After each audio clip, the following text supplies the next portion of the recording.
This is a video about SC Ready predictions using MAP scores.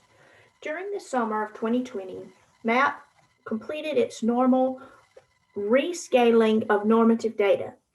The rescaling of normative data resulted in changes in the predictions.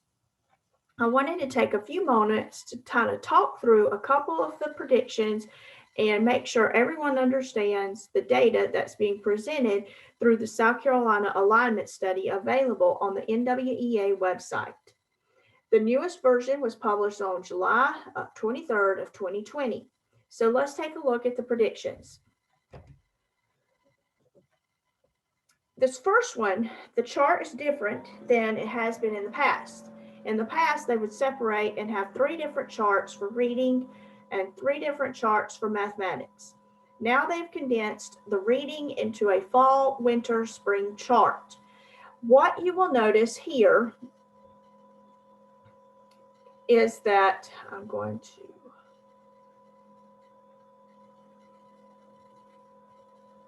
So here you see this represents the MEETS score for the fall. So let's watch as this number moves throughout the year. In the fall, if a student was in let's do third grade. In the fall of third grade, if a student scored a 194, it was reasonable to expect that that student would score MEETS on SC Ready in the spring. As the year progresses, the student should be increasing in their RIT score. So here we see that it moves to 201. So the students who just completed winter administration that are scoring in third grade on reading test, the score of 201, it's reasonable to expect that student will score MEETS.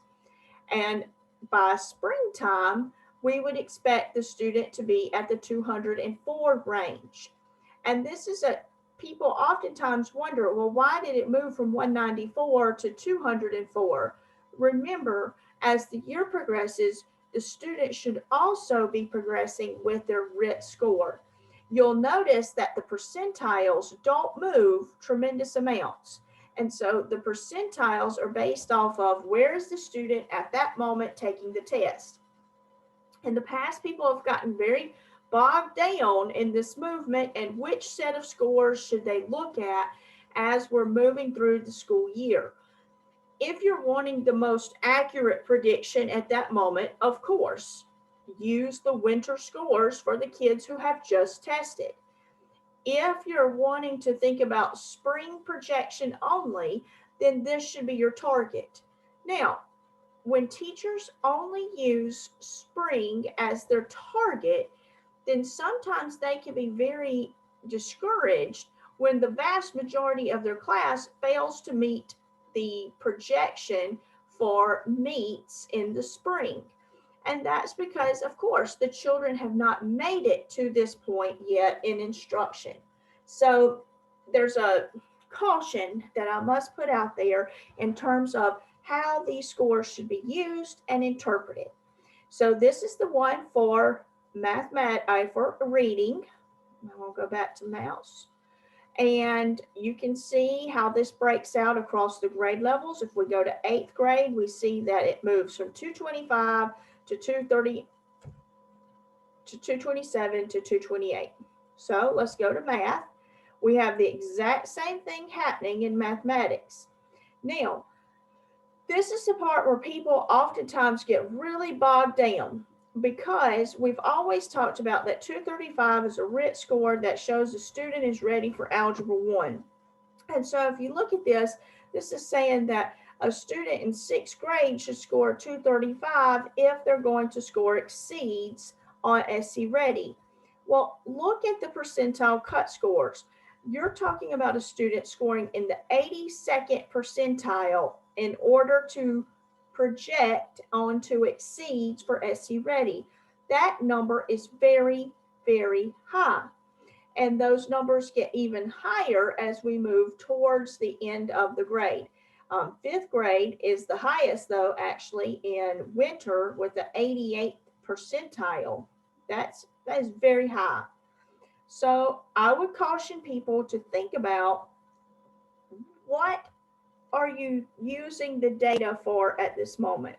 If you're using data to inform instruction for this specific time and to get an idea of where your students are in terms of possible performance on SC Ready, then use the data that matches to the semester in which you're testing.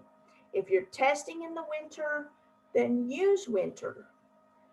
However, if you're only looking towards, okay, where does the student need to get to by the end of the year, then use spring data. And I think that's the important question that people need to think about. I think teachers, a lot of times, would want to use the current term projections. I think administrators would find it most helpful to know where do the children need to get to in the spring. And so I wanted to kind of distinguish between those two setups. The next thing is I have these two slides.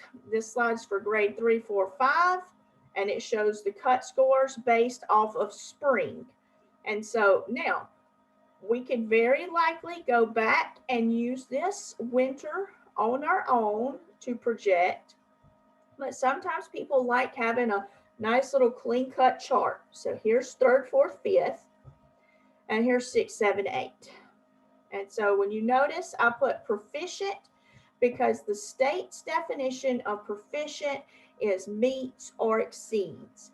And so in order for a student to be deemed 8th grade proficient, they had to be scoring in this range or projected to score in this range in the springtime. Now, I'm going to bring up one point about grade 2 and K2 and 3rd grade retention. One piece that still comes up is how do students become identified for possible summer retention because of Read to Succeed? They, SC Ready vendors, so DRC and NWEA, have matched data for students. Who are the students who were designated as not meeting the proficient mark in order to move on to the next grade?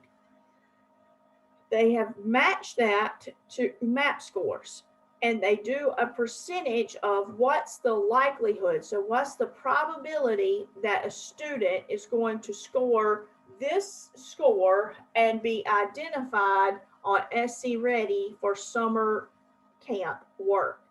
So what I would tell you is, you notice here, you've got a score of 170, and that is at the 4th percentile. That is very, very low. Now, if we're thinking about using this data to identify students for intervention, students for special programs, then it's not a terrible stretch to say, instead of looking at just students who score in the 4th percentile or below, expand it to the 25th percentile or below. And here's why. I'm going to show you on this chart. If we look at this chart and we see that a student scores at the 25th percentile, and I'll get my little tools back here.